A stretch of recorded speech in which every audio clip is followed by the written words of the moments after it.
Good morning to all of you.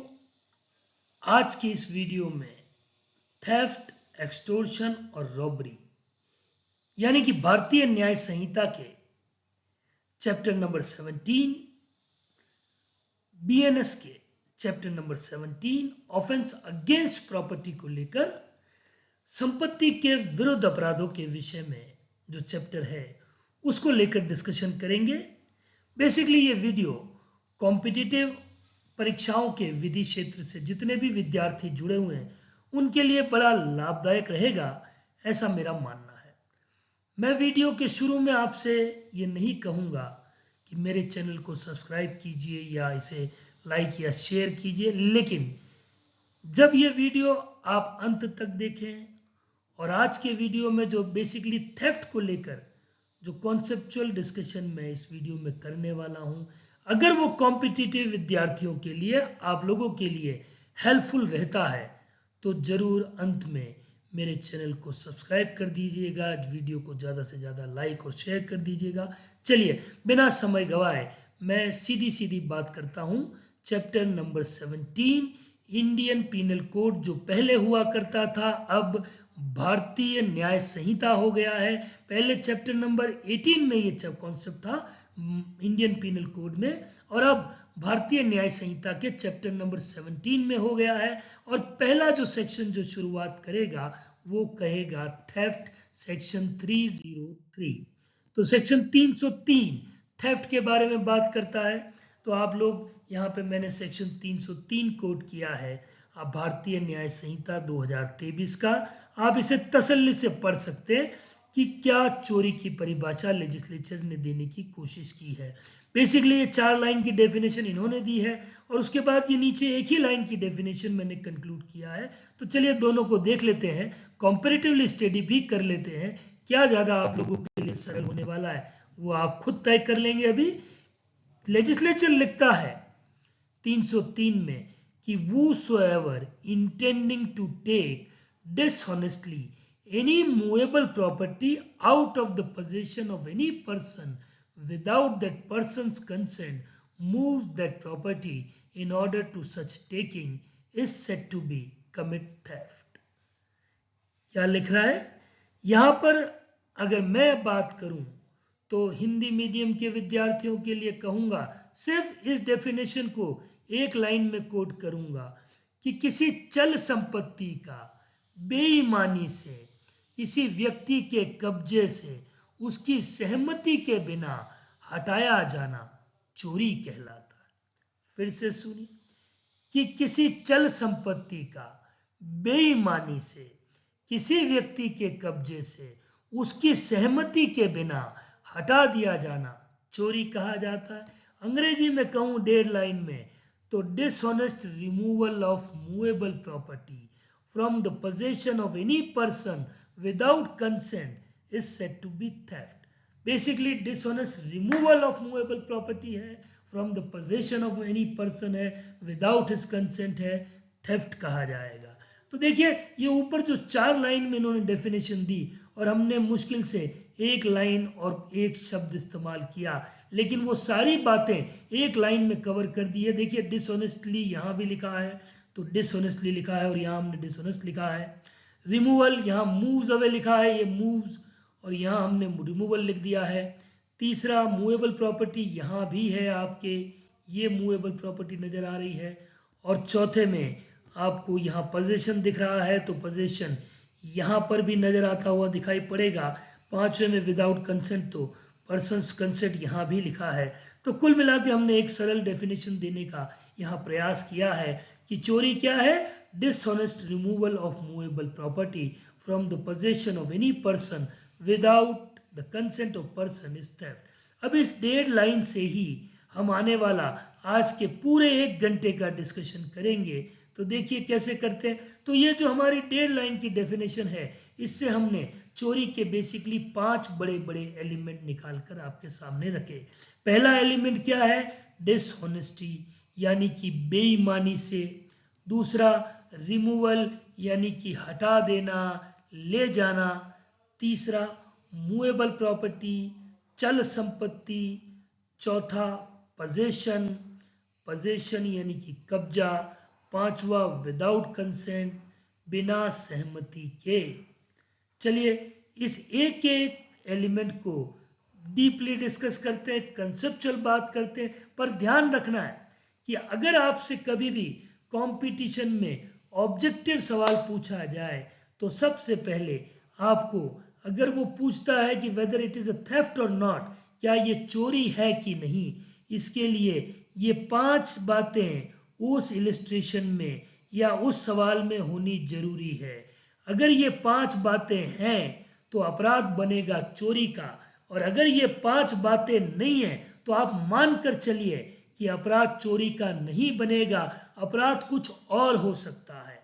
वो छल हो सकता है, चीटिंग हो सकती है, वो मिसअप्रोप्रिएशन ऑफ प्रॉपर्टी हो सकता है, संपत्ति का बेईमानी से दुर्विनियोग भी हो सकता है, या फिर वो संपत्ति का न्यास भंग हो सकता है, क्रिमिनल ब्रीच ऑफ ट्रस्ट हो सकता है, anything else, but it will not be theft if there are these no 5 essential content। ठीक, अगर ये 5 एसेंशियल कंटेंट हैं तो मानकर चलिए चोरी है। चलिए अब इसमें भी बहुत सारे कॉन्सेप्चुअल बातें हैं जो धीरे धीरे एक एक करके हम डिस्कस करेंगे, और आपको पता चलेगा कि क्या क्या हमारे लिए चोरी को डिटरमाइन करने के लिए काम में आने वाला है। तो पहला एलिमेंट पर आते हैं हम, डिसऑनेस्टली। तो देखिए डिसऑनेस्टली को देखिए, आपकी स्क्रीन पर आपके सामने सेक्शन 2 सब क्लोज 7 में डिसऑनेस्टली शब्द को डिफाइन किया गया है भारतीय न्याय संहिता में। हालांकि यही शब्द पुरानी भारतीय दंड संहिता इंडियन पीनल कोड में सेक्शन 24 में डिफाइन किया गया था। बस अब क्या किया है लेजिस्लेचर ने, इसे सिर्फ सेक्शन हटाकर इधर डेफिनेशन पोर्शन में डाल दिया गया है और वो 27 में हो गया है। डेफिनेशन का कॉन्सेप्ट सेम है। The term dishonestly means doing anything with the intention of causing wrongful gain to one person or wrongful loss to another person। क्या कहना चाहते हैं कि कोई व्यक्ति बेईमानी से कार्य करते हुए तब कहा जाता है जब वो किसी व्यक्ति को सदोष लाभ, wrongful gain, और दूसरे को सदोष हानि पहुंचाने के नियत से काम करता है, wrongful लॉस कॉज करने के इंटेंशन से कार्य करता है। तो रॉन्गफुल लॉस और रॉन्गफुल गेन दो बड़े एलिमेंट हैं डिसऑनेस्टी के। मतलब कोई व्यक्ति बेईमानी से काम कर रहा है, ऐसा हम कब कहेंगे, जब उसका इरादा, जब उसकी नीयत, जब उसका इंटेंशन एक व्यक्ति को रॉन्गफुल गेन कॉज करने का हो और किसी को लॉस कॉज करने का हो। तो चलिए हम ये समझ लेते हैं कि ये रॉन्गफुल गेन और लॉस क्या है।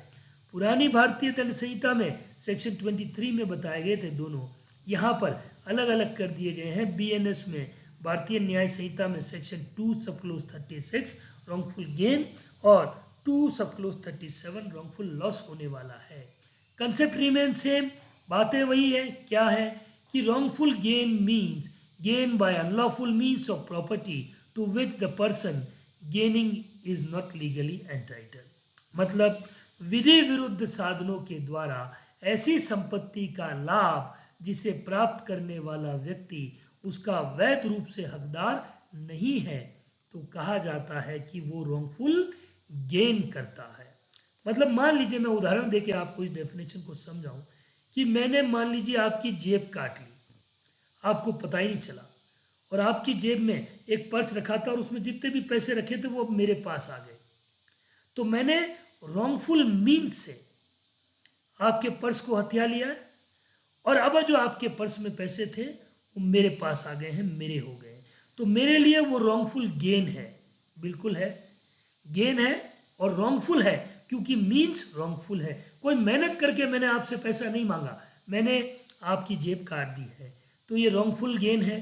तो आप क्या उसके लिए, मतलब मैंने जो पैसा लिया आपकी जेब काट के, क्या मैं उसके लिए लीगली एंटाइटल था कि नहीं साहब? मैं लीगली एंटाइटल तो तब होता मैं कोई मजदूरी करता, आपके लिए कोई काम करता और आपसे मांग कर पैसे लेता, तो आई वॉज लीगली एंटाइटल। यहाँ तो मैंने आपकी जेब काट ली है, आपको पता भी नहीं चलने दिया, तो मैंने रॉन्गफुल गेन है मेरे लिए, because I was not legally entitle for that particular money, मैं उस पैसे के लिए लीगली एंटाइटल नहीं हूं। तो ये रॉन्गफुल गेन होता है। रॉन्गफुल लॉस इसका उल्टा, अगर मैंने आपकी जेब काट ली है तो आपको रॉन्गफुल लॉस हो गया है, बिल्कुल हो गया है। आप उस लॉस के लिए लीगली एंटाइटल नहीं थे, ठीक है। जो पैसा आपका था उसके लिए आप लीगली एंटाइटल थे, मैंने आपको आपके पैसों से डिप्राइव कर दिया है रॉन्गफुल मीन्स से, तो उसे कहते हैं कि इफ समवन डिप्राइविंग समथिंग और depriving from a property of a person by wrongful means is said to be wrongful loss for that particular person। तो जिसे आप डिप्राइव करते हो उसके लिए wrongful loss हो जाता है। देखिए जनरली तो wrongful gain और wrongful loss साथ साथ ही चलते हैं, यानी कि अगर इसी उदाहरण को ले लूं कि मैंने आपकी जेब काट ली है तो आपके लिए वो रॉन्गफुल लॉस हो गया है क्योंकि आपके पैसे आपके पास से चले गए और मेरे पास अनावश्यक रूप से रॉन्गफुली मैंने गेन कर लिया है, पैसा मेरे पास आ गया है। तो रॉन्गफुल लॉस के साथ रॉन्गफुल गेन अक्सर जुड़ा हुआ होता है, या यूं कह दूं कि रॉन्गफुल गेन के साथ रॉन्गफुल लॉस ज्यादातर मामलों में जुड़ा है, हमेशा जुड़ा है कि एक व्यक्ति को रॉन्गफुल गेन होगा तो दूसरे को रॉन्गफुल लॉस जरूर होगा। अगर मैंने आपके पैसे जेब से चुरा लिए हैं आपकी तो मुझे गेन हुआ है और आपका पैसा मेरे पास है तो मुझे लॉस हुआ है। लेकिन कभी कभी रॉन्गफुल लॉस तो होता है लेकिन रॉन्गफुल गेन नहीं होता है। ये होते हैं मिसचीफ के मामले, रिश्ती के मामले।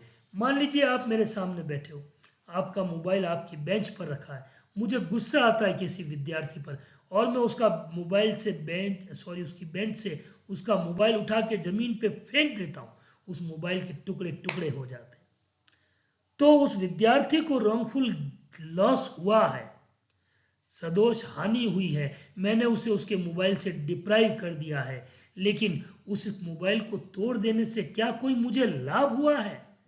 Weather there is any wrongful gain for me, कि नहीं हुआ है, because these are the cases of mischief. तो मिसचीफ के केसेस में रॉन्गफुल गेन नहीं होता है, रॉन्गफुल लॉस जरूर होता है, और इसीलिए वहां डिसऑनेस्टी का इंटेंशन नहीं होता है, बेईमानी की बात नहीं होती है।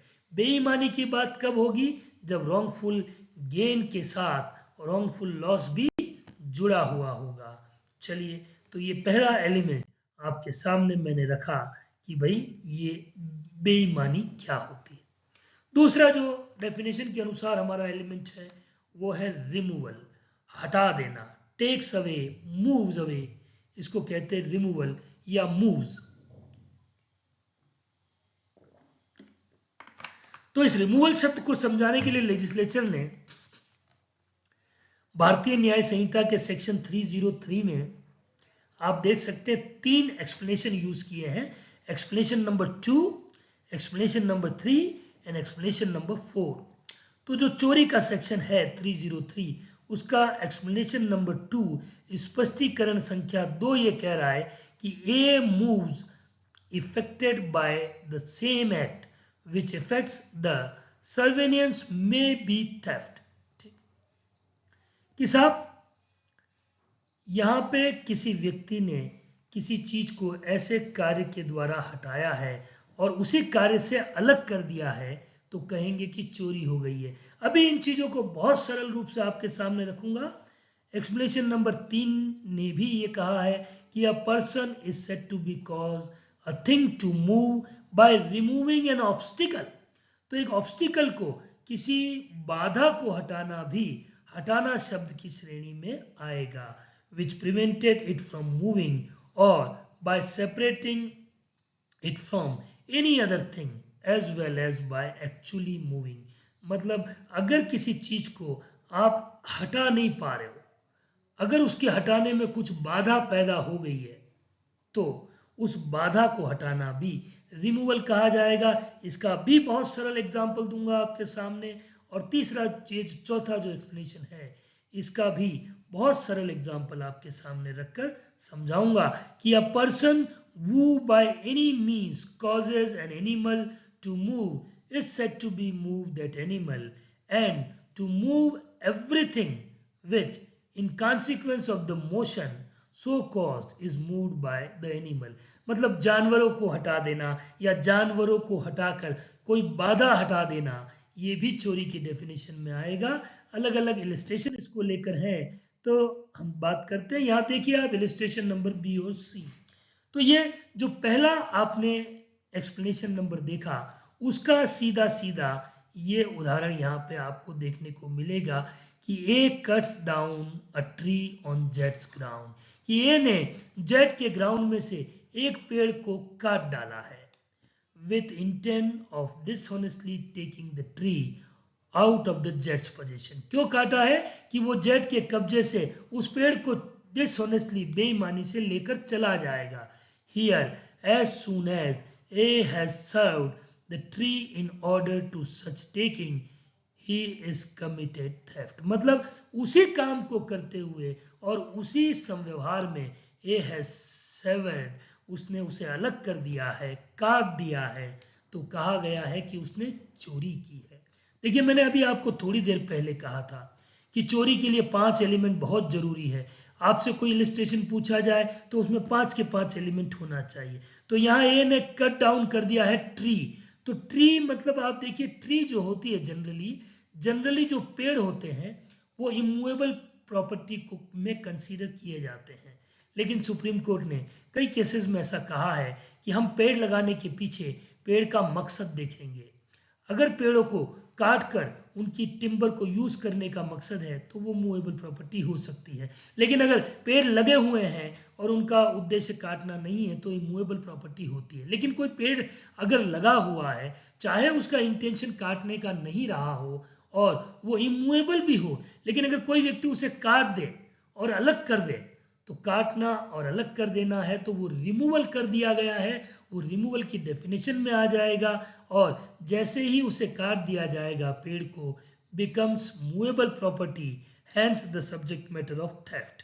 तो यहाँ पर चोरी हो गई है क्योंकि जेट के ग्राउंड से पेड़ को काट कर ले जाने का बेईमानी से जो काम किया जा रहा है, डिसऑनेस्टली, उसकी कंसेंट भी नहीं ली है, काटना रिमूवल की कैटेगरी में आ गया है, डिसऑनेस्टी का इंटेंशन है, प्रॉपर्टी जब पेड़ कट गया है तो मूवेबल हो गई है। तो सारे के सारे पांचों एलिमेंट आ गए। देखिए जेट की कंसेंट नहीं ली, रिमूवल हो गया दूसरा, और पोजीशन से ले जा रहे हैं तीसरा, तो डिसऑनेस्टी इंटेंशन हो गया चौथा।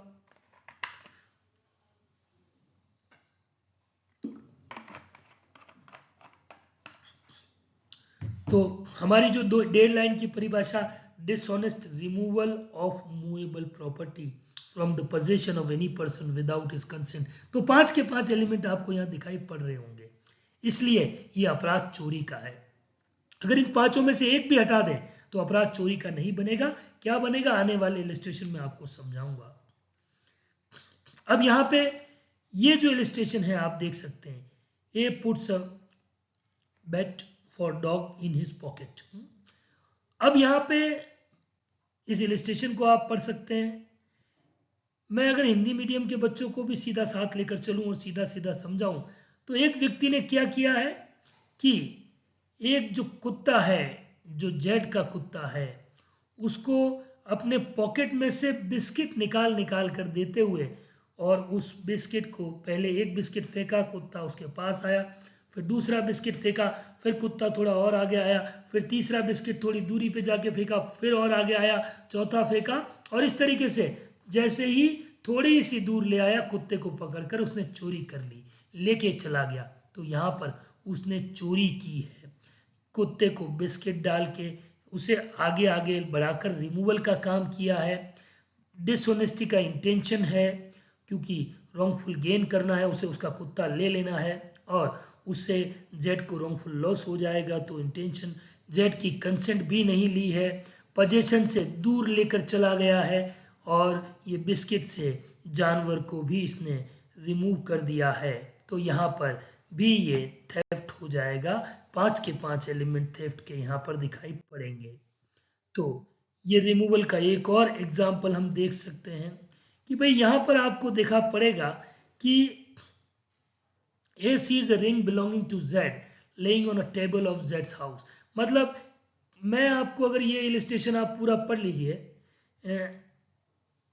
मैं अगर बहुत सरल शब्दों में आपको समझाऊं तो मैं ये कहूँगा कि मान लीजिए मैं यहाँ बैठ के काम कर रहा हूँ और जब मैं पेन से बहुत लिख देता हूँ तो मेरे उंगली में पेन होने लगता है, तो मैं अंगूठी उतार के इस मेज पर रख देता हूँ। तो मैंने अपनी अंगूठी उतार के अपनी टेबल पे जैसे ही अंगूठी मैंने रख दी यहाँ पर, तो टेबल पे रखी और बहुत रात हो गई है, काम करते करते मैं सोने चला गया, अंगूठी भी यहीं रह गई। और अब इस ऑफिस में सुबह जब जो बाई आएगी क्लीनिंग करने, तो वो देखती है कि साहब की अंगूठी यहीं रह गई है। अब वो अंगूठी यहीं रह गई है, वो अंगूठी ले ले मुझसे या यहाँ से उठाकर ले जाए तो रिमूवल है। लेकिन यहाँ पर रिमूवल में आपको ये बात समझनी है कि रिमूवल और भी कैसे होता है। उसे लगता है कि साहब शायद जाग जाएंगे, अभी काम करने ऑफिस में आएंगे, फिर देखेंगे चेकिंग हो जाएगी, अभी मुझे आधे घंटे और काम करना है। तो वो जो स्वीपर है, जो बाई है, वो क्या करती है कि अंगूठी टेबल से उठा के, और जो यहाँ मेरे यहाँ ऑफिस में पानी का एक कैंपर रखा है जो कि उसे वही रोज भरती है और वही साफ करती है, तो वो उस कैंपर को खोल के मेरी अंगूठी उस कैंपर के अंदर डाल देती है कि जैसे ही मुझे मौका मिलेगा मैं इस अंगूठी को कल या परसों जब कैंपर साफ करूंगी, पानी भरूंगी, लेकर चली जाऊंगी, तब तक बात भी शांत हो जाएगी। तो उसने मेरी अंगूठी मेरे टेबल से उठाकर उस कैंपर में डाल के कैंपर को वापस बंद कर दिया। तो यहाँ पे क्या उस बाई ने चोरी की है? कि साहब बिल्कुल उसने चोरी की है। रिमूवल के लिए ये जरूरी नहीं है कि चोर प्रॉपर्टी को साथ ही लेकर जाए। अगर वो रिमूव भी कर देता है इस इंटेंशन से रिमूव ही भी कर देता है, तब भी रिमूवल ही आएगा। तो यहां देखिए फिर से कि ये sees a ring belonging to Z laying on the tables of Z's house, यानी कि मेरी अंगूठी मेरे टेबल पर पड़ी है। Not virtuing to misappropriate the ring immediately for fear of search and direction, इसलिए कि कोई जांच हो जाएगी, कोई साहब को पता चल जाएगा, वो तलाशी ले सकते हैं। A hides the ring into a place where it is highly improbable that it will ever be found by Z, मतलब उसे पता है कि हाईली इम्प्रोबेबल, अब मैं वो कैंपर में तो देखने से रहा अंगूठी है, पानी के कैंपर में तो जाने से रहा, ये पानी का कैंपर हो सकता है, मेरे घर के ऊपर लगी हुई पानी की टंकी हो सकती है, वो कहीं भी जाकर उसे डाल दे, जो कि हाईली इम्प्रोबेबल है मेरे लिए ढूंढ पाना। With the intention of taking the ring from hiding place and selling it, और किस इंटेंशन से उसने कैंपर में या टंकी में डाला है कि बाद में वो उसे ले जाएगी और बेच देगी। तो ये उसने चोरी का अपराध किया है। हालांकि वो अभी फिलहाल उस रिंग को अपने साथ लेकर नहीं गई है। तो यही अर्थ होता है रिमूवल का, कि रिमूवल के लिए साथ ले जाए, taking away, that is fine. अगर वो प्रॉपर्टी को लेकर चली जाती तब कोई समस्या नहीं थी, तब भी चोरी होती। यहाँ पर वो लेकर नहीं गई है, उसने अभी सिर्फ कैंपर में डाल दिया है, रिमूव कर दिया है, तब भी ये चोरी की डेफिनेशन में आएगा। तो ये रिमूवल के बारे में। और देखिए रिमूवल में कोई ऑब्स्टिकल को रिमूव करना भी आएगा। तो ऑब्स्टिकल को रिमूव करने के लिए भी एक एग्जांपल आप लोगों के सामने में रख देता हूं।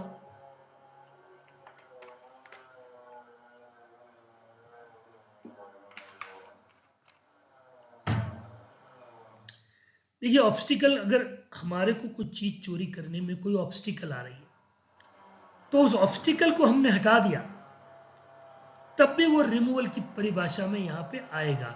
चोरी करने में कोई बाधा उत्पन्न हो रही है तो उस बाधा को भी हटा दिया। मान लीजिए एक व्यक्ति जिसका बैग सड़क किनारे पड़ा हुआ है, उसमें कुछ वैल्यूएबल सिक्योरिटीज हो सकती है, लेकिन सड़क के इस किनारे बैग है और इस किनारे वो व्यक्ति खड़ा है, और वो उस किनारे इसलिए गया था कि उसे स्मोकिंग करनी थी और वो स्मोक कर रहा था। तो स्मोक करते करते अपने बैग पे वॉच कर रहा था, वो उस किनारे पड़ा हुआ है। एक कल्पना कीजिए 2 मिनट के लिए, हम लोग मान लो ये चाहते हैं कि उस बैग को चुरा लें। हम वहीं पे सड़क के उस किनारे हम उस व्यक्ति को तब से देख रहे थे जब वो बैग लेकर वहां आया था और बाद में स्मोक करने सामने वाली सड़क पर चला गया। अब हम देख रहे हैं कैसे हम इस बैग को चुराएं, क्योंकि वो रेगुलरली इस सड़क से उस सड़क की तरफ देख रहा है। तो हम 2-3 लोग हैं, हम देखते हैं कि सामने से एक बहुत बड़ी बड़ी गायों का झुंड आ रहा है। तो हम में से एक व्यक्ति जाता है, उन गायों के झुंड को पीछे से मारना शुरू करता है। तेजी से मारता है तो वो झुंड है ना, उस सड़क से होकर निकलने लगता है। बड़ा झुंड है, सड़क से होकर निकलता है तो थोड़ा टाइम लगता है। तब तक क्या होता है कि ये व्यक्ति जो सड़क के इस पार खड़ा था, इसको सड़क के उस तरफ दिखना बंद हो जाता है, क्योंकि अब गायें ही गायें दिख रही है। ठीक है, तो अब बहुत सारी गायें रास्ते में है। इस चीज का फायदा उठाकर हम लोग उसके बैग को चुरा कर ले जाते हैं। तो यहाँ पे भी हमने ऑब्स्टिकल रिमूव कर दी है, रिमूवल की कैटेगरी में आ जाएगा। इसको भी हम कहेंगे रिमूवल। समझ गए हैं बात को? तो ये रिमूवल हो गया। चलिए, अगला जो चोरी का एसेंशियल एलिमेंट है वो मूवेबल प्रॉपर्टी है।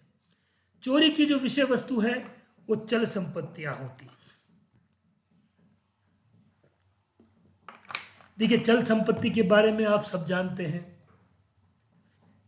भारतीय न्याय संहिता के सेक्शन 221 में 2 सब क्लोज 21 में मूवेबल प्रॉपर्टी को भी डिफाइन किया गया है। तो उन्होंने लिखा है कि movable property of every description except land and things attached to the earth और permanently fasten to anything which is attached to the earth is movable property. मतलब कोई भी प्रॉपर्टी जो कि या तो भूमि नहीं है, देखिए लैंड अगर है तो वो इमूवेबल है। कोई भी चीज जो कि अटैच टू अर्थ है, तो अगर भूमि से जुड़ी हुई है, परमानेंटली जुड़ी हुई है या फास्टेन की हुई है, तो वो भी अचल संपत्ति मानी जाती है, चल संपत्ति नहीं मानी जाती।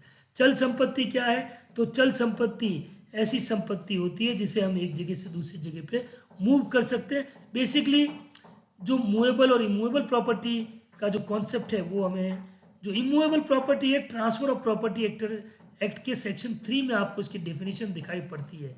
तो यहाँ इमूवेबल प्रॉपर्टी के लिए वही लिखा है जो कि यहाँ पे एक्सेप्ट में लिखा है।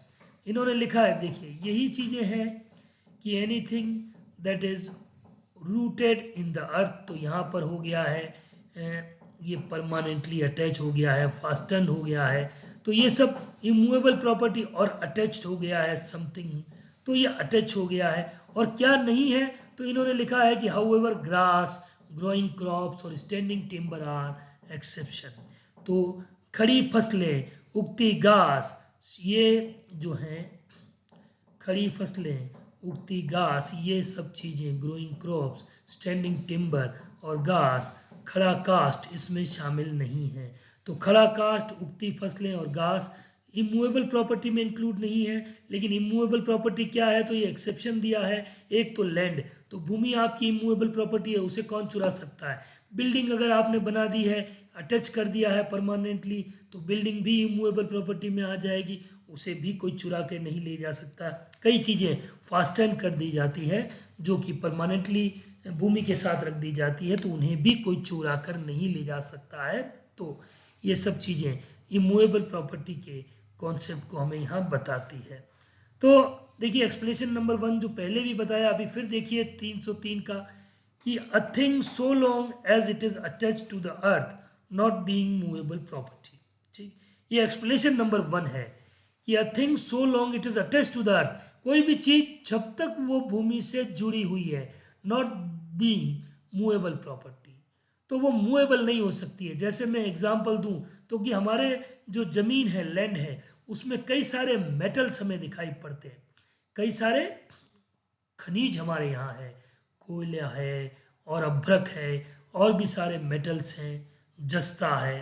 तो ये सब जब तक जमीन के नीचे हैं, इनका दोहन नहीं हुआ है, तो ये सब इमूवेबल प्रॉपर्टी है। लेकिन जैसे ही इनका दोहन हो जाए, इन्हें बाहर निकाल दिया जाए, तो ये बन जाएंगे मूवेबल प्रॉपर्टी और फिर हो जाएंगे ये सब्जेक्ट मैटर ऑफ थेफ्ट। तो ध्यान रखिए, तो ये पहला एक्सप्लेनेशन 303 का यही कह रहा है कि जब तक चीजें भूमि के अंदर हैं, भूमि से अटैच हैं, तब तक वो चोरी की विषय वस्तु नहीं बनेगी। चोरी तभी होगी जब वो उन्हें बाहर निकाल दी जाए, जब उन्हें, जैसे कोई पेड़ लगा हुआ है, तो मैंने इलिस्ट्रेशन में समझाया आपको कि अगर उस पेड़ को काट दिया जाए तो चोरी की विषय वस्तु बनेगा, अदरवाइज वो चोरी की विषय वस्तु नहीं बन सकता। चलिए आगे चलते हैं, सेक्शन 3 को देखिए, या जो हमारा जो चोरी का तीसरा एलिमेंट है बेसिक पोजेशन, उस पर आइए कि पोजेशन से किसी व्यक्ति के कब्जे से हम उसकी संपत्ति लें, सहमति के बिना बेईमानी से हटाना कारित करें, तो कब्जे से पोजेशन भी एक बहुत बड़ा एलिमेंट है और इस पर भी एक लंबा चौड़ा डिस्कशन और कई सारे ऑब्जेक्टिव सवाल आपको पूछे जा सकते। पर देखिए पोजेशन आप सब लोग जानते हैं कि कब्जा भौतिक रूप से हो सकता है, कब्जा डायरेक्ट और इनडायरेक्ट दोनों तरीके का हो सकता है। जैसे ये मोबाइल है तो ये मेरा मोबाइल मेरे पोजेशन में है, ये मेरा भौतिक रूप से भी कब्जा आ सकता है, लेकिन मेरी कार की चाबी मेरे पास यहाँ रखी है और कार बाहर पड़ी है, तो उस पर भी मेरा कहीं ना कहीं अप्रत्यक्ष रूप से कब्जा है। तो कब्जा हम डायरेक्ट भी कह सकते हैं, जो चीज हम पोजीशन में ले सकते हैं, हाथ में रख सकते हैं, होल्ड कर सकते हैं, वो उस पर हमारा प्रत्यक्ष कब्जा है, और कार बाहर खड़ी है तो उस पर हमारा इनडायरेक्ट कब्जा है। तो ये कब्जे का कॉन्सेप्ट है। आगे और क्लियर करते हैं। आप सेक्शन 3 जो बीएनएस का देखेंगे उसे अब जनरल एक्सप्लेनेशन और एक्सप्रेशन का नाम दे दिया गया है, और उस सेक्शन 3 के क्लोज 3 में जो साधारण स्पष्टीकरण है उसके तीसरा जो स्पष्टीकरण है वो आपको यहाँ पे लिखा मिलेगा कि when property is in possession of a person, spouse, clerk or servant, on account of that person, it is in that person's possession within the meaning of भारतीय न्याय संहिता। मतलब देखिए ये पहले सेक्शन 27 हुआ करता था आईपीसी में, अब ये सेक्शन 3 का क्लोज 3 हो गया है, जनरल एक्सप्लेनेशन का क्लोज 3 का तीसरा क्लोज हो गया है। ठीक है, चलिए कोशिश करते हैं समझने की।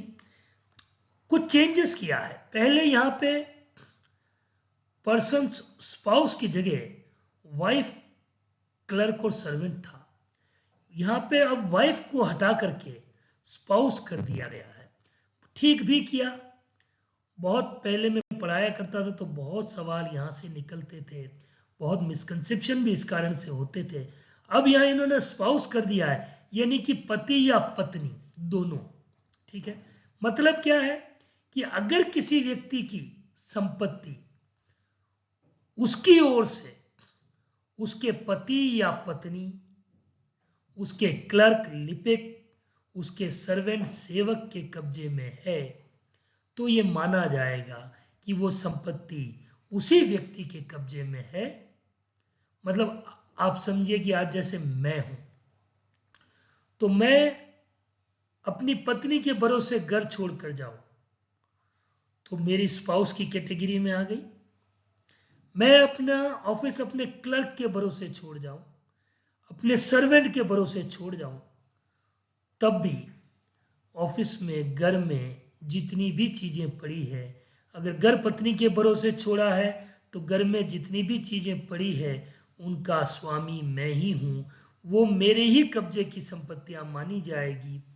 क्लर्क के भरोसे छोड़ा जाए ऑफिस तो ऑफिस मेरा ही है, जितनी भी संपत्तियां ऑफिस में है वो मेरी ही संपत्तियां मानी जाएगी।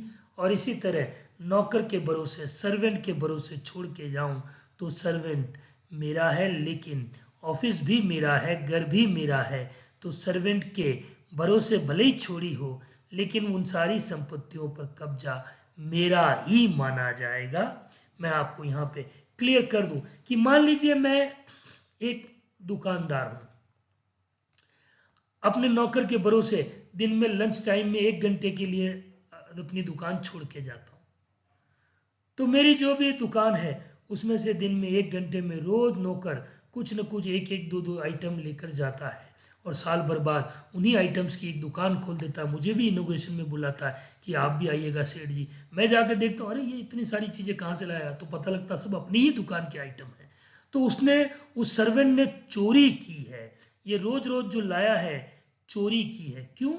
ये वो नहीं कह सकता कि मैं तो दुकान पे काम करता था, सेठ जी मुझे कब्जा दे गए थे दुकान का इसलिए मैंने ले ली। नहीं, ये इसीलिए सेक्शन 27 का जो आईपीसी में पहले था और अब बीएनएस में सेक्शन 3 का क्लोज 3 बनाया गया है कि किसी व्यक्ति के ओर से, स्वामी की ओर से उसके स्पाउस, पति या पत्नी के कब्जे में कोई संपत्ति है, या उसके लिपिक के कब्जे में कोई संपत्ति है, या उसके नौकर या सर्वेंट के कब्जे में कोई संपत्ति है, तो ये उसी की संपत्ति मान ली जाएगी।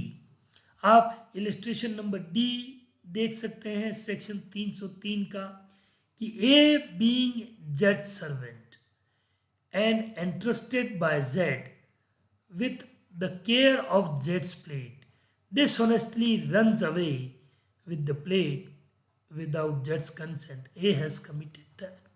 यहाँ पे सर्वेंट शब्द का इस्तेमाल है, जेड का मालिक है और अपने सर्वेंट को एक प्लेट या कोई भी चीज वो उसे सौंपता है, इंट्रस्ट करता है। देखिए इस एग्जाम्पल में कई बार यहाँ से सवाल यूं का यूं जुडिशियल सर्विसेज में उठ कर आता है और बच्चे अधिकांश गलती करके इस इंटरेस्टेड शब्द को पढ़ते हुए ऑप्शन में क्रिमिनल ब्रीच ऑफ ट्रस्ट लगा के आते हैं, जो कि बिल्कुल गलत है। नहीं करना है, इस इंटरेस्टेड के झांसे में नहीं आना है। आपको देखना है कि सर्वेंट, अगर सर्वेंट है तो आपको सिर्फ फिर 3 के 3 पे आ जाना है, फिर इस कंसेप्ट पे आ जाना है। इसीलिए मैंने आपको पोजीशन पढ़ाते ही सबसे पहले सेक्शन 3 के क्लोज 3 के इस पोजीशन के कंसेप्ट को समझाने की कोशिश की है कि पति पत्नी, लिपिक या सेवक के कब्जे की संपत्ति उस व्यक्ति की, उस स्वामी के कब्जे की संपत्ति मानी जाती है। और यहीं से ये इलस्ट्रेशन आपको समझा रहा हूं, जीवन में कभी गलती नहीं करोगे।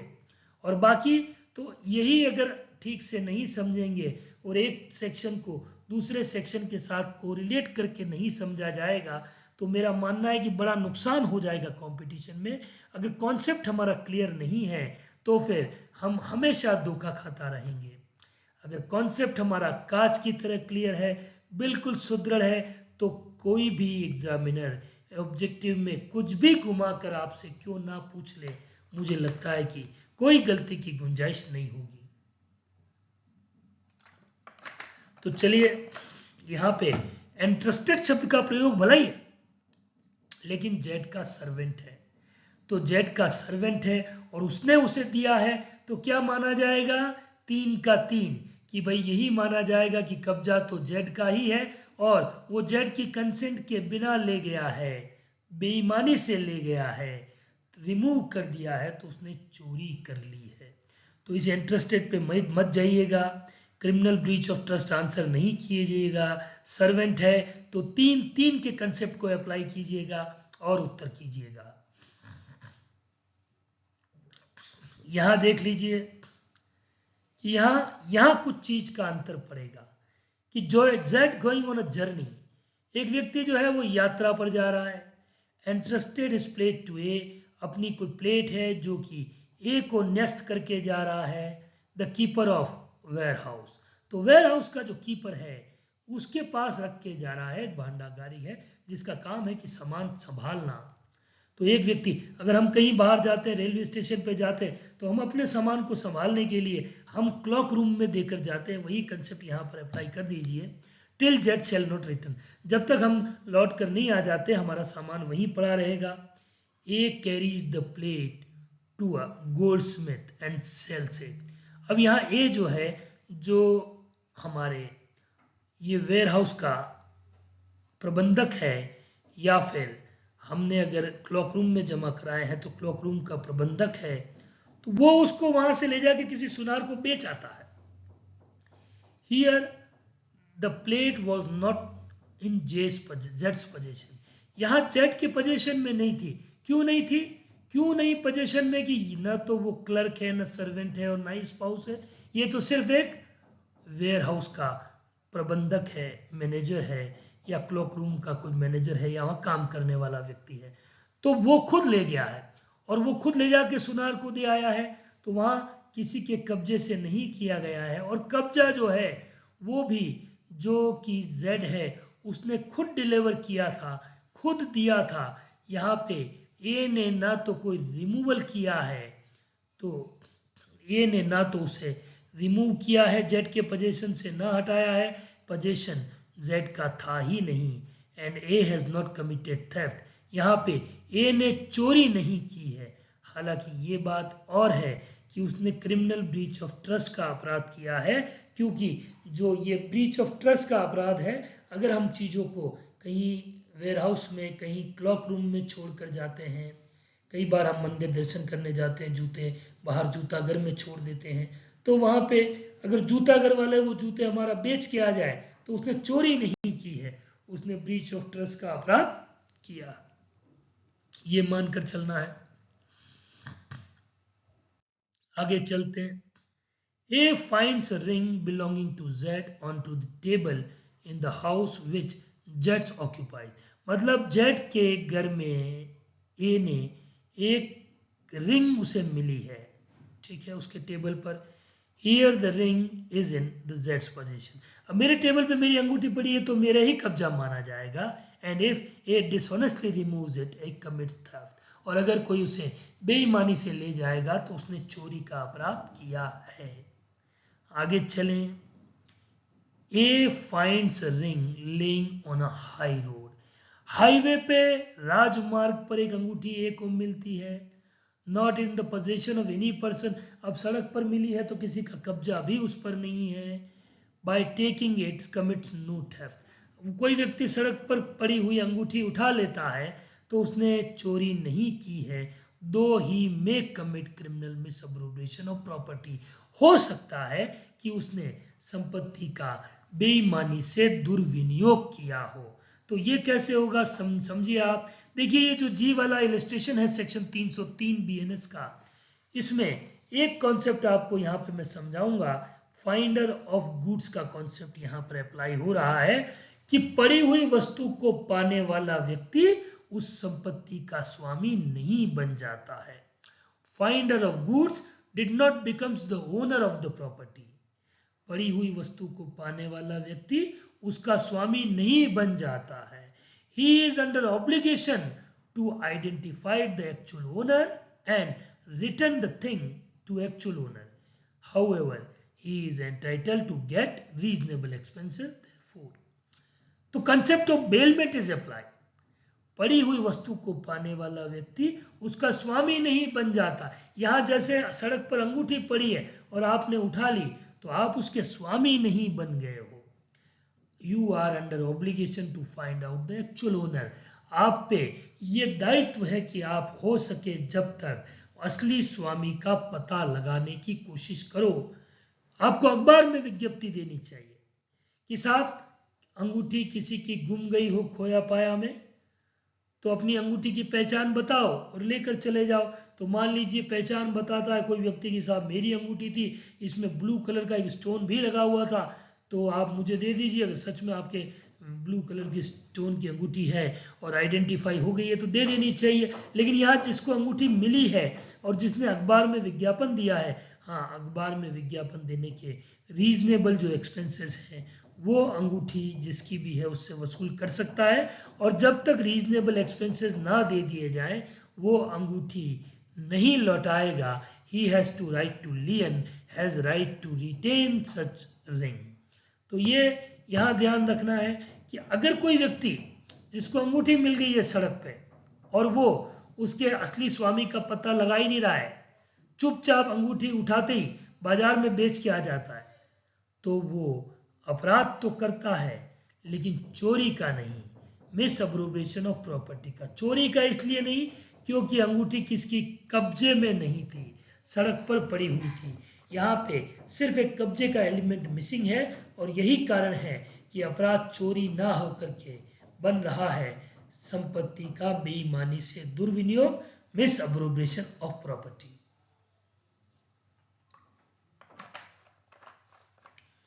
आगे बात करें। ए आस्क चैरिटी फ्रॉम जट्स वाइफ। यहां पे देखिए एक व्यक्ति अपना घर अपनी पत्नी के भरोसे छोड़कर ऑफिस चला गया है। कुछ देर बाद एक भिखारी घर की घंटी बजाता है। पत्नी बाहर आती है। भिखारी कहता है कि मेम साहब के कुछ कपड़े हों, कुछ खाने पीने का मिल जाएगा। तो पत्नी कहती है कि हाँ रुको, बैठो, बाहर बैठो, मैं कुछ लेकर आई। तो वो अंदर जाती है और साहब जो उसके पति नहीं पहनते हैं, कुछ outdated shirt, T shirt, pant, trousers लेकर आती है और साथ में एक ब्रेड का पैकेट और घर में जो खाने पीने का है वो भी लेकर आती है और उस भिखारी को दे देती है। यहाँ पत्नी ने पति से पूछा नहीं है कि भिखारी आया आपके कपड़े दे दूं क्या, भिखारी आया खाना दे दूं क्या। यहां कोई चोरी का अपराध नहीं हुआ है। ए ने कोई चोरी नहीं की है क्योंकि उसने तो भिक्षा ली है।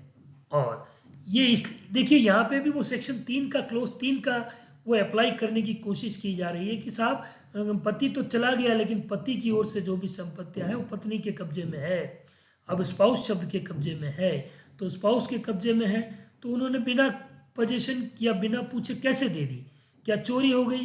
क्या ए ने जिसने ली है चोरी की है? तो क्या यहाँ ए ने चोरी नहीं की है, क्योंकि थोड़ा बहुत तो अधिकार पत्नी को है कि वो पति के पुराने कपड़े, खाने पीने की कुछ चीजें, घर में जो इख्तियार रखती है, कुछ चीजें उसे पति की सहमति की आवश्यकता नहीं मानी जाती। ऐसा यहाँ पे इसलिए चोरी नहीं है। लेकिन इससे जो ठीक अगला चलिए आप इसको देखिए, A is a paramour of जेड्स वाइफ। कोई व्यक्ति है जो कि जेड की पत्नी का पुराना मित्र है, बॉयफ्रेंड है, पैरामोर है, यार है, जार है। ठीक, किसका? ए इज द पैरामोर। ए जो है वो जेड की पत्नी का बॉयफ्रेंड है, पुराना फ्रेंड है। ठीक है, अब जेड तो ऑफिस चला गया, पीछे से ए जेड के घर पे आया और जेड की वाइफ को कहता है कि यार देख, अपन कभी न कभी तो दोस्त रहे हैं, एक दूसरे से हमें स्नेह रहा है, प्यार मोहब्बत हमने की है, आज मैं बड़ा परेशान हो गया हूँ, मुझे 50,000 रुपये की सख्त जरूरत है, मेरी मदद कर। अब जेड की पत्नी कहती है कि देख, मेरे पास कुछ कैश पैसा तो है नहीं, हाँ पतिदेव मुझे टाइम टाइम पे कुछ ज्वेलरी दिलाते रहते हैं, तो एक सोने का हार है, ये ले जा, जब काम हो जाए इसको गिरवी रख के अभी काम चला ले, जब पैसा आ जाए तो मेरा हार मुझे दे देना। तो इसने मोहब्बत में प्यार के नाते एक मदद कर दी है और ए को दे दिया है हीरो का या सोने का हार, जेड की सहमति के बिना। न पति को फोन करके पूछता तो वाजिब सी बात है, वो हाँ भी नहीं करता, लेकिन पत्नी ने अपने पुराने बॉयफ्रेंड से रिश्ता निभाने के लिए वो हार कंसेंट के बिना दे दिया है। यहाँ इफ ए टेक्स दैट हार डिसऑनेस्टली कमिट्स द थेफ्ट, अगर ए ने ऐसा हार बेईमानी से ले लिया है तो ए ने यहाँ पे चोरी की है। कंसेप्ट इसलिए 3-3, किसी व्यक्ति की ओर से उसके स्पाउस, क्लर्क और सर्वेंट की कब्जे में जो प्रॉपर्टी है वो उसी के कब्जे से मानी जाएगी, तो कब्जा उसी का माना जाएगा। ले ली है, कंसेंट नहीं ली है, डिसऑनेस्टी का इंटेंशन है। तो यहां पर आपके पोजीशन का कॉन्सेप्ट क्लियर हो रहा है। ए अगला देखिए, I A delivers his watch to Z a jeweller to be regulated. मतलब एक व्यक्ति की घड़ी खराब हो गई है, उसने अपनी घड़ी ठीक करने के लिए घड़ी साज को दे दी है। Z carries it to his shop, और जेड ने उसे अपनी दुकान पर रख लिया है। अब ए का उस ज्वेलरी पर,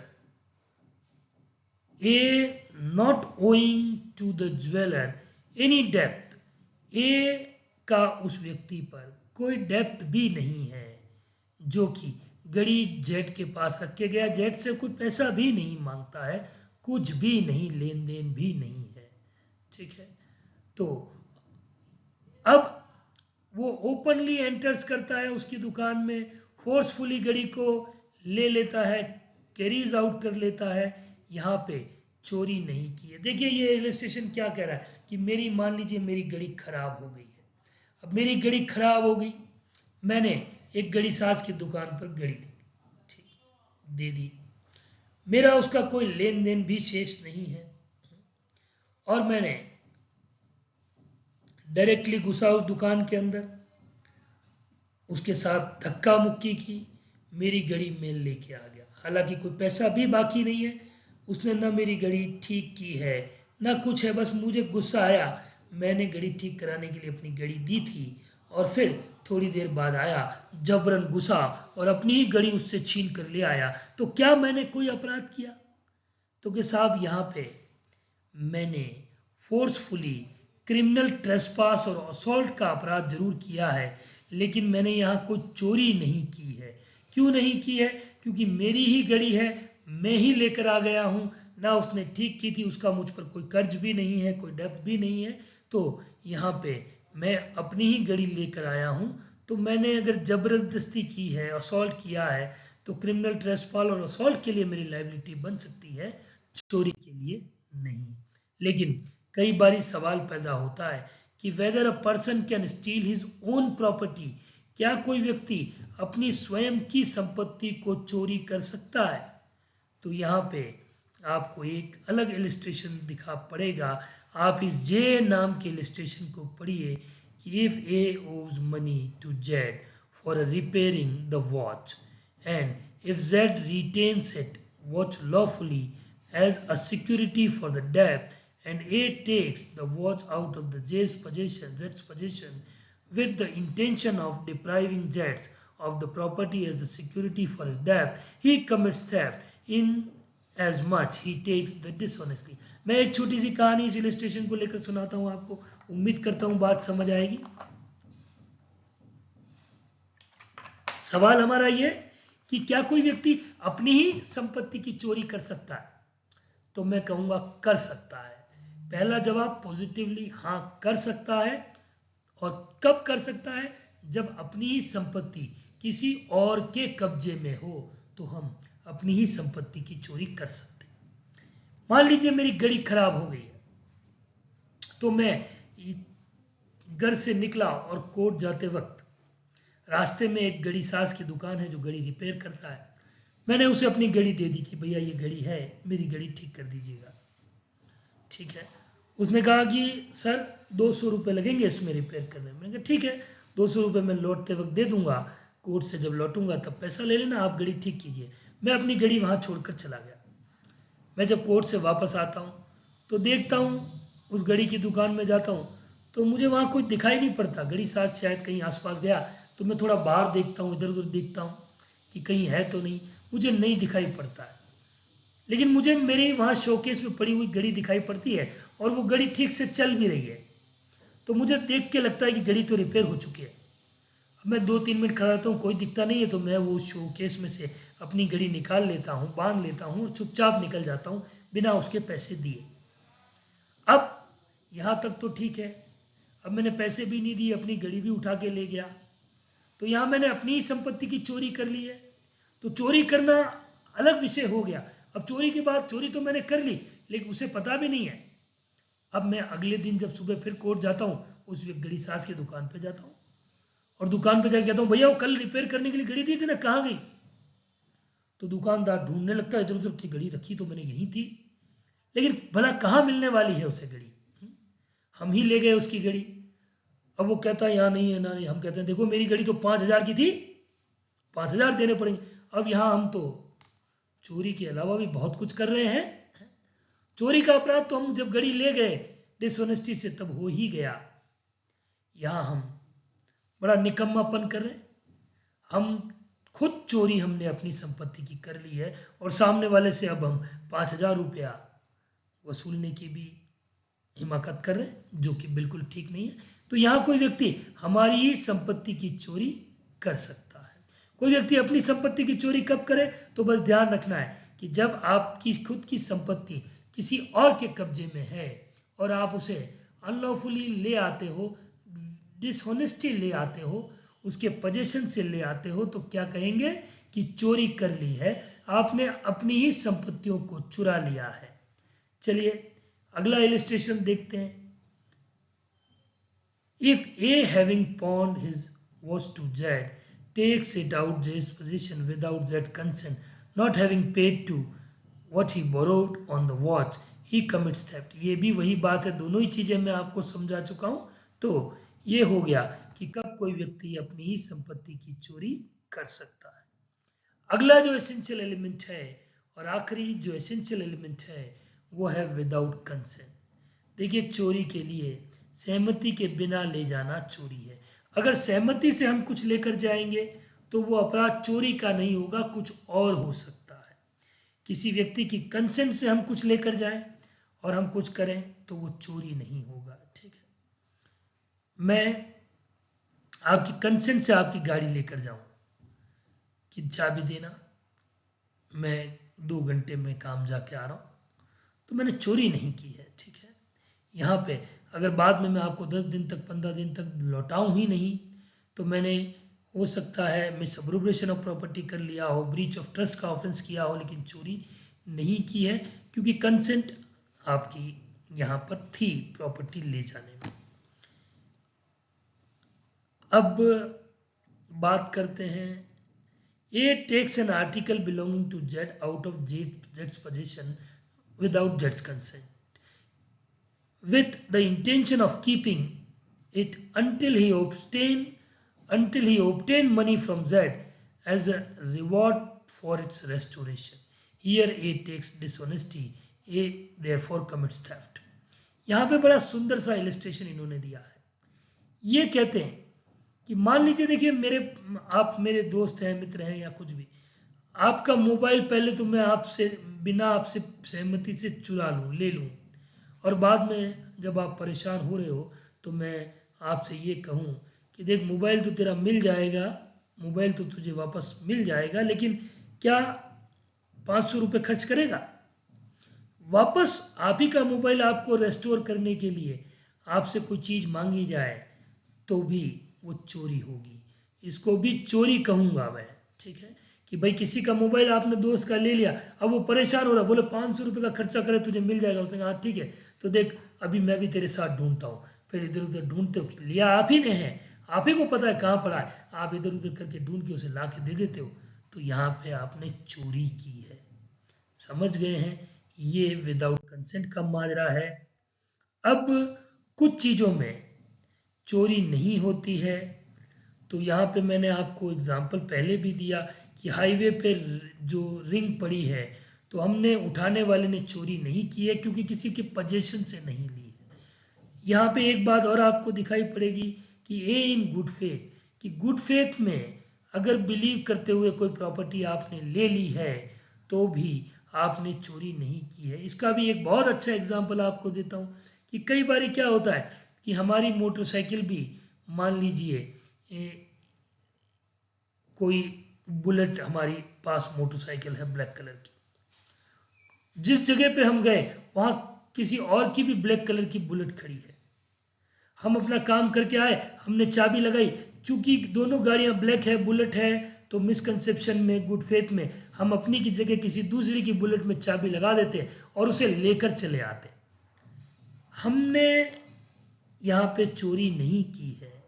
गुड फेथ में हम किसी की बुलेट उठा लाए हैं, हमारी वहीं खड़ी है, चाहे ना भी खड़ी हो, तब भी अगर कोई गुड फेथ में चुरा ली जाए, उठा ली जाए, तो वो चोरी नहीं होती। मैं कई बार कोर्ट जाता हूँ तो अक्सर मेरे पास तो गाड़ी है, लेकिन मुझे कभी बाइक की जरूरत पड़ती है तो किसी दोस्त को कहता हूँ या किसी वकील साहब को कहता हूँ कि यार भाई गाड़ी दे दे, तो वो कहता है ये लो चाबी, ब्लैक कलर की पैशन है।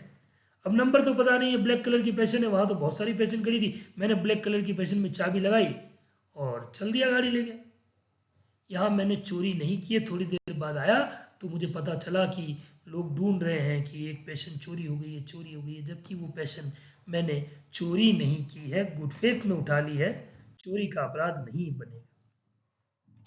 पनिशमेंट की बात करते हैं, तो पनिशमेंट के एस्पेक्ट पे यहाँ चेंजेस हुए हैं चोरी के टॉपिक में।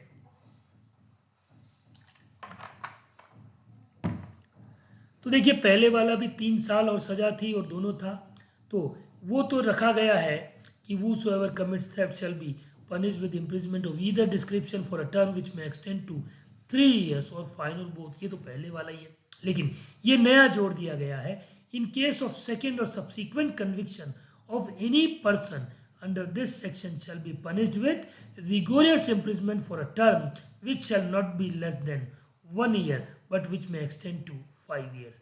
मतलब अगर चोरी के लिए सब्सिक्वेंट कन्विक्शन हो गया है, एक बार चोरी करने के बाद बाद में फिर चोरी की है और कन्विक्ट हुए हो तो अब कम से कम 1 साल का कठोर कारावास होने वाला है, जो कि 5 साल तक बढ़ाया जा सकेगा। प्रोवाइडेड दैट, इसके अलावा where the value of the stolen property is less than 5,000 rupees, जहां चोरी की संपत्ति का मूल्य 5,000 रुपए से कम है, and a person is convicted for the first time, और कोई व्यक्ति चोरी के लिए पहली बार दंडित किया गया है और 5,000 रुपए से कम की उसने चोरी की है, shall upon return of the value of the property, तो उसके लिए पनिशमेंट ये भी हो सकता है कि वो प्रॉपर्टी का जो मूल्य है 5,000 रुपए तक का वो चुका दे, या जो प्रॉपर्टी चुराई है वो वापस दे दे, and shall be punished with community services, और उसे सामुदायिक सेवा के दंड से दंडित किया जाएगा। उसे कारावास में नहीं भेजेंगे, क्यों कि चोरी की संपत्ति का मूल्य 5,000 रुपए से कम है और 5,000 रुपए से जितना भी कम वैल्यू है उसने वापस दे भी दिया है, जो संपत्ति चुराई थी वो भी रेस्टोर कर दी गई है, वापस दे दी गई है, और अब उसे सिर्फ सजा मिलेगी कम्युनिटी सर्विसेज, सामुदायिक सेवा, जो नई सजा का आस्पेक्ट यहाँ जुड़ा है वो सजा जरूर मिलने वाली है। चलिए, तो कम्युनिटी सर्विस, सामुदायिक सेवा, कहीं पे भी गवर्नमेंट ऑफिस में साफ सफाई, कहीं ट्रेनों में साफ सफाई, ये सब कम्युनिटी सर्विस के नाम पे एक लेक्चर बनाऊंगा मैं, तब बहुत डिटेल में बात करेंगे। नया जोड़ा गया है, यहाँ पे सेवा करवाई जाती है, सामुदायिक सामाजिक सेवाएं अभियुक्त से करवाई जाती हैं, उसे कारावास में नहीं जाना पड़ता। तो चलिए, चोरी के बारे में आज बात की है। अगर मेरा ये कॉन्सेप्चुअल वीडियो आपके समझ आया हो तो मेरे वीडियो को मेरे चैनल को सब्सक्राइब कर दीजिए, लाइक कीजिए, वीडियो को ज़्यादा से ज़्यादा शेयर कीजिए, तो आने वाले इसी प्लेलिस्ट में मैं आपके सामने एक्सटोर्शन और रॉबरी का कॉन्सेप्ट भी लेकर आऊँगा, और कब चोरी लूट बन जाएगी, व्हेन थेफ्ट बिकम्स रॉबरी, और कब एक्सटोर्शन रॉबरी बन जाएगा, इसके बारे में भी एक बहुत कंसेप्चुअल वीडियो हम लेकर आएंगे, आपसे बात करेंगे। आज के लिए धन्यवाद।